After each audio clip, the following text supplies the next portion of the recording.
Et je voulais vous féliciter Laurent pour le film. Vous jouez très très bien. Je vous ai vu il n'y a pas longtemps. Je ne l'avais pas vu au cinéma de l'autre côté du périphérique. Vous êtes vraiment excellent avec Omar Sy. Et dans Les Beaux Jours aussi, avec Fanny Ardant, qui est un beau film aussi. Et je vous avais apprécié dans les One Man Show aussi. Vous êtes très bien. J'avais une petite question de clin d'œil. Alors, je pense que ça va faire rigoler pas mal de gens. Oui. Je me pose la question, est-ce que vous savez chanter? Est-ce que vous chantez? Eh oui, c'est ça, oui. Je chante très bien. Voilà. Ah, d'accord. Ils auraient été simples, ils auraient été oui, agréables. Parce que moi, en fait, j'aime beaucoup la chanson et je me disais, je vais entendre Laurent Lafitte chanter, c'est intéressant ça. Non, et je trouve ça bien, mais pas que pour moi et mon sens de l'honneur. Mais non, parce que ce qui est intéressant dans le film, c'est que déjà ça marche très très rarement. Un acteur qui joue un chanteur et qui se met à chanter, même dans les musiques, ça marche pas, même si on aime bien ce film. On l'aime bien quand même. On l'aime bien quand même, mais ça ne marche pas. C'est compliqué, et puis ça ne parle pas de son répertoire, ça ne parle pas vraiment de l'artiste qu'il est, mais plus de ce qu'il a réussi à construire, du succès, de la manière dont ce succès, encore une fois, modifie son entourage et crée des phénomènes comme cette adoration de Marianne Bayen. Voilà, ça parle de ça ne parle pas de ce qu'il chante. De ce qu'il fait. Donc vous chantez bien quand même, vous chantez juste. Oui, ça va. C'est très bien si c'est faire 1000 choses, le garçon. Mais c'est ce qui fait que moi ça m'intéressait pas, il chante pas parce que ça m'intéressait pas du tout de tourner des séquences où il chanterait. Je ne voulais pas faire écrire des chansons, 3 chansons max, un peu bancales, qu'on fera enregistrer, etc. Je n'avais pas envie de ça, donc je pris un parti un petit peu raide, de dire on ne l'aura jamais chanté, ce chanteur. Mais par contre, on a quand même fait un travail de titan sur sa carrière. Voilà, son œuvre ne m'intéressait pas, mais sa carrière était importante à montrer de manière crédible. Donc on a fait tout un travail où Laurent était vraiment génial. Et le travail de la déco et des accessoires pour faire toutes les carrières comme ça dans une pièce. Là, la déco a vraiment très très très bien travaillé, la direction artistique suivie par jeune était vraiment très très très pointue. Et en tout cas aussi bravo pour les photos du chanteur, parce que bon, déjà vous êtes très séduisant, mais là vous êtes un peu plus les photos sont très belles. C'était une dimension du personnage, quand même. Et oui. Vous connaissez les beaux jours surtout. Oui.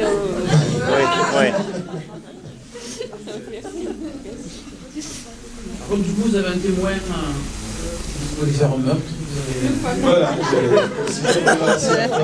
Oui, c'est pas mal.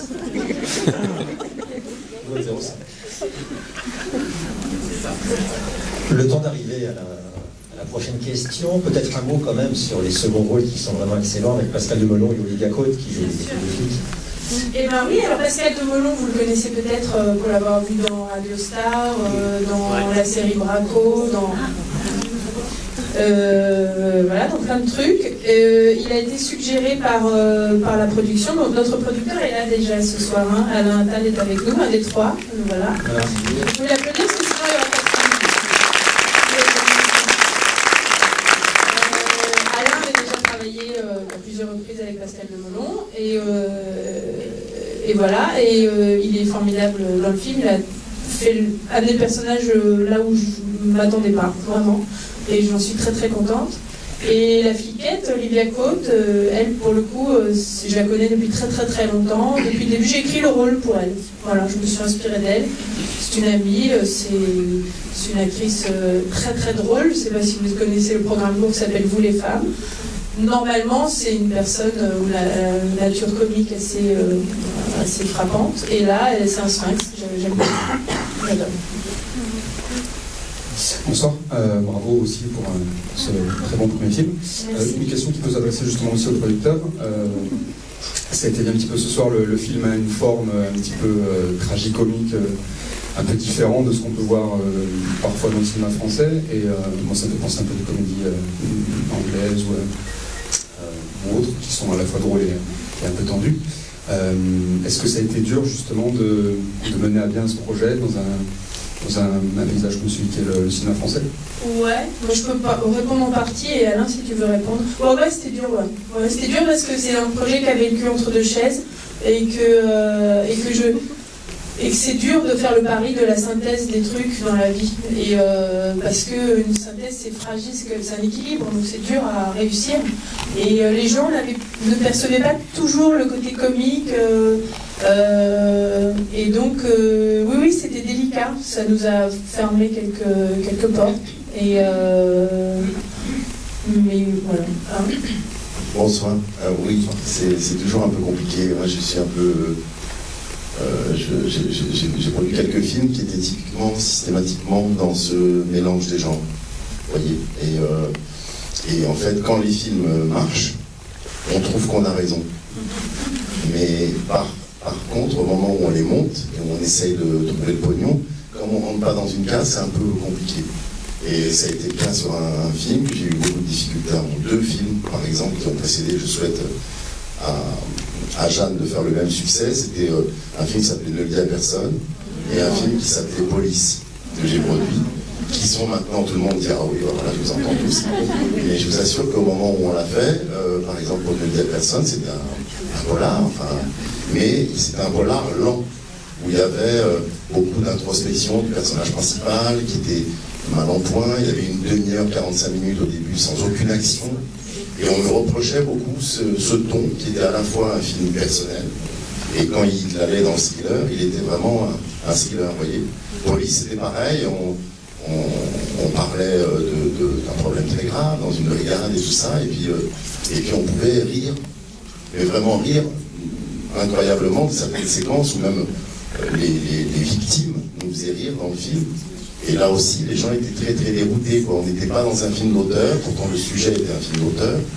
Et on amenait Joey Starr pour jouer le rôle d'un flic, vous voyez, c'est un peu compliqué. Et au moment où ça marche, tous les gens nous disent « Ah oui, mais bien sûr, c'était génial ».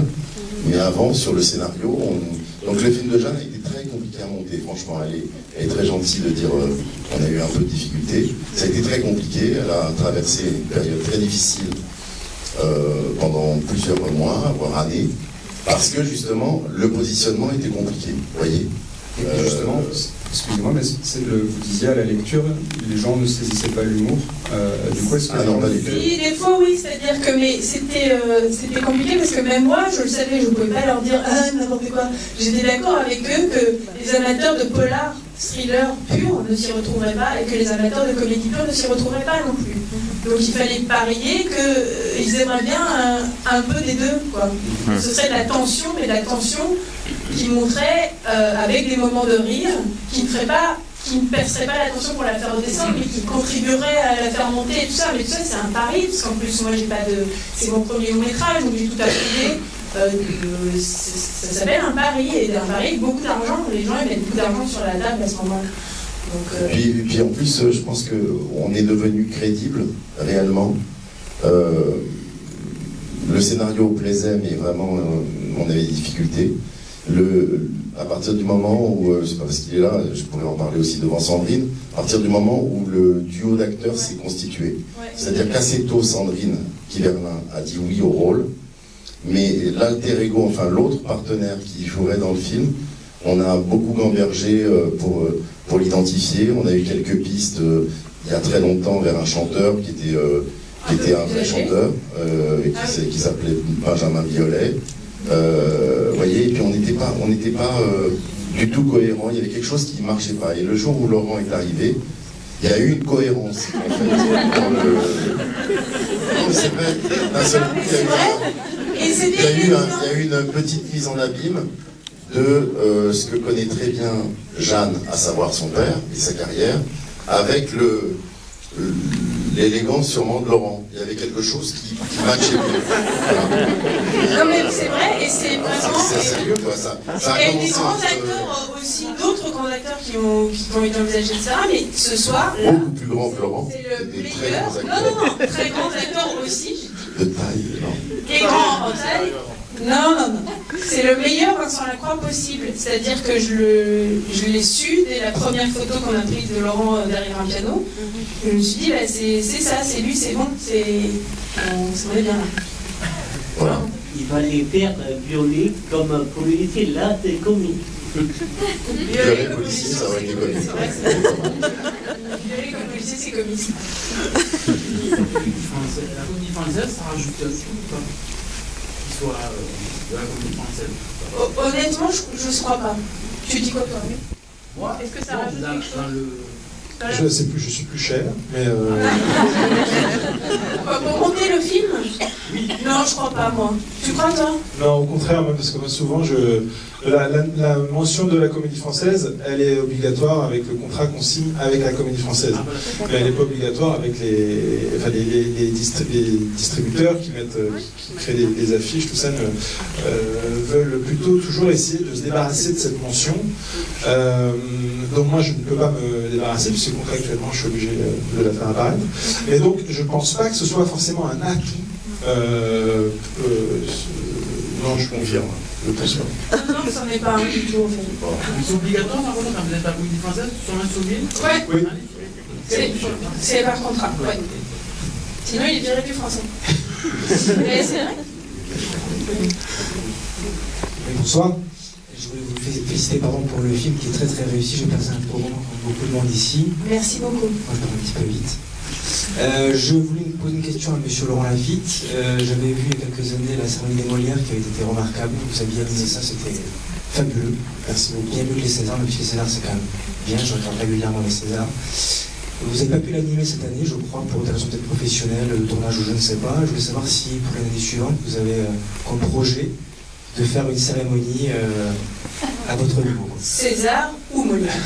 Non, Molière non, mais César peut-être. Peut-être. Ça, je pense que vous irez très très bien. C'est gentil, merci. C'est gentil. Pour être très honnête, ils me l'ont proposé, mais ça passera jamais avant un film, ou avant un spectacle, ou avant une pièce. Donc j'attends de voir si j'ai vraiment rien d'autre sur cette période-là qui vaut plus le coup que de m'engager là-dedans. Parce que c'est beaucoup de travail. C'est pas juste une soirée, c'est beaucoup de travail d'écriture. Beaucoup d'écriture. Les Molières, c'était fabuleux. Merci beaucoup, monsieur. Merci. D'autres réactions? Une fois. C'était les Molières 2011, hein. Je ne suis pas Nicolas Bedos.